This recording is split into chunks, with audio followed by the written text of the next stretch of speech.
ज्ञान यज्ञ की इस अनोखी कक्षा में आपका स्वागत है। मैं हूं आरती। चलिए शुरू करते हैं आज का अध्याय। MS वर्ड 2007 के इंसर्ट टैब के अंतर्गत टेबल ब्लॉक में आज हम सीखेंगे टेबल में टेक्स्ट अलाइनमेंट बदलना, टेबल में रोज तथा कॉलम्स जोड़ना, किसी कॉलम या रो का आकार बदलना, किसी कॉलम या रो का आकार एक समान करना, टेबल में किसी कॉलम या रो को डिलीट करना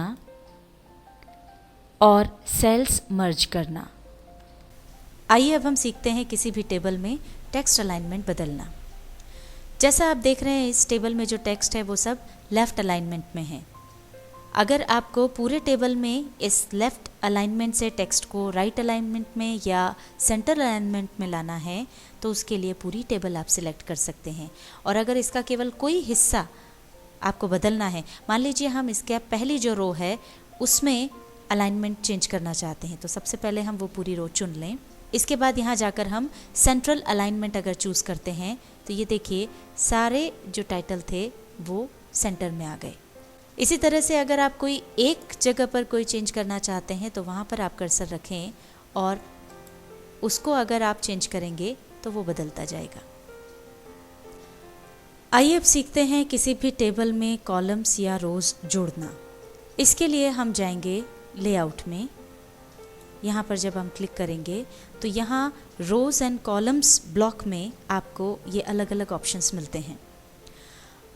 अब जहाँ पर भी आपका कर्सर रखा है उसके साथ अगर आपने इंसर्ट लेफ्ट किया तो जहाँ कर्सर है उसके लेफ्ट में आपको कॉलम मिल जाएगा। इंसर्ट राइट किया तो उसके राइट में आ जाएगा।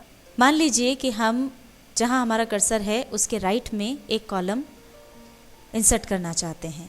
हम गए इंसर्ट राइट पर और हमने क्लिक कर दिया तो ये देखिए एक कॉलम और बढ़ गया। ये तो हुआ कॉलम जोड़ना। अब अगर आप इस टेबल में कोई रो जोड़ना चाहते हैं यानी आड़ी लाइन जोड़ना चाहते हैं तो उसके लिए जहाँ पर आपको वो ऐड करना है वहाँ कर्सर रखें। मान लीजिए हमारा कर्सर यहाँ पर है। अब अगर हम इंसर्ट बिलो पर क्लिक करेंगे तो इसके नीचे एक रो जुड़ जाएगी।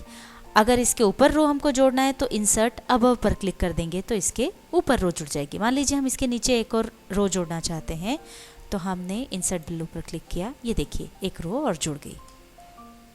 इस तरह से हमने सीखा एक नया कॉलम जोड़ना और नई रो जोड़ना। आइए अब सीखते हैं कि किस तरह से किसी भी रो या किसी भी कॉलम का आकार बढ़ाया या घटाया जाए। अब यहाँ पर इस टेबल में हम देख रहे हैं कि जो सीरियल नंबर का कॉलम है वो काफ़ी बड़ा है जबकि इसकी ज़रूरत नहीं है। इसे अगर हमें छोटा करना है तो उसके लिए हम कॉलम पर पॉइंटर को रखें और उसके बाद उसे क्लिक करके ड्रैग कर दें। ये ड्रैग करते ही हमारा ये कॉलम जो है सीरियल नंबर का छोटा हो गया। मान लीजिए अगर आपको नेम का कॉलम बड़ा लग रहा है तो उसे भी उसी तरह से आप ड्रैग करके छोटा कर सकते हैं। इसी तरह से अगर आप रोज का आकार बढ़ाना या घटाना चाहते हैं तो किसी भी रो पर आप ले जाएं, क्लिक करके ड्रैग कर दें, ये इसका आकार भी बढ़िया घट जाएगा। अब इस टेबल में आप देख रहे हैं कि यहाँ पर रोज और कॉलम्स के साइजेस बदले हुए हैं। जैसे कुछ रोज बड़ी है बाकी की छोटी हैं, उसी तरह से कुछ कॉलम्स बड़े हैं और कुछ कॉलम्स छोटे हैं। अब अगर आप चाहते हैं इन सभी रोज और कॉलम्स का आकार एक जैसा करना तो उसके लिए जैसा कि आप यहाँ पर देख रहे हैं आपको हैंडल नज़र आ रहा है, इस पर जाकर के राइट क्लिक करें। राइट क्लिक करते से ही आपको यहाँ ऑप्शन मिलता है डिस्ट्रीब्यूट रोज इवनली। इस पर जब आप क्लिक करेंगे तो सारी आपकी रोज जो हैं वो एक सरीकी हो गई। फिर यहाँ पर जाकर के राइट क्लिक अगर आप करते हैं तो आपको ऑप्शन मिलता है डिस्ट्रीब्यूट कॉलम्स इवनली। इसको अगर आप सिलेक्ट करते हैं तो ये देखिए आपके सारे कॉलम्स एक जैसे हो गए। अब हमारी सारी रोज एक ही आकार की हैं और सारे कॉलम्स भी एक ही आकार के हैं।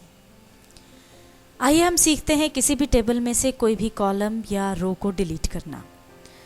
जिस भी कॉलम या रो को आप डिलीट करना चाहते हैं पहले तो आप कर्सर वहाँ पर रखें। मान लीजिए कि हम इस कॉलम को डिलीट करना चाहते हैं, हमारा कर्सर इस कॉलम पर है। अब इसके बाद आपको यहाँ पर रोज एंड कॉलम्स ब्लॉक में ऑप्शन मिलता है डिलीट। आप इस पर जाएं, ये जो डाउनवर्ड एरो है इस पर क्लिक करें। यहाँ पर डिलीट कॉलम्स का ऑप्शन है, इस पर आप क्लिक कर दें। ये देखिए हमारा पूरा की पूरा कॉलम यहाँ से डिलीट हो गया।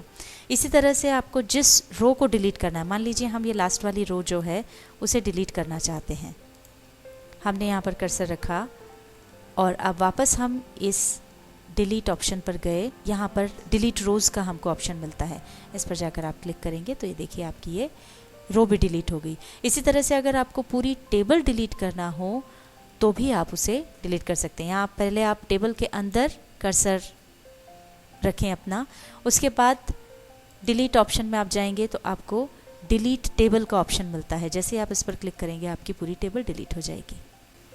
आइए अब हम सीखते हैं किसी भी टेबल में सेल्स मर्ज करना। किसी भी टेबल में ये जो एक पार्ट आपको नज़र आ रहा है ये कहलाता है सेल। अब आप देखेंगे सबसे ऊपर वाली रो में हमने एड्रेस लिस्ट ये टाइटल दिया है, पर ये अलग अलग सेल्स हैं।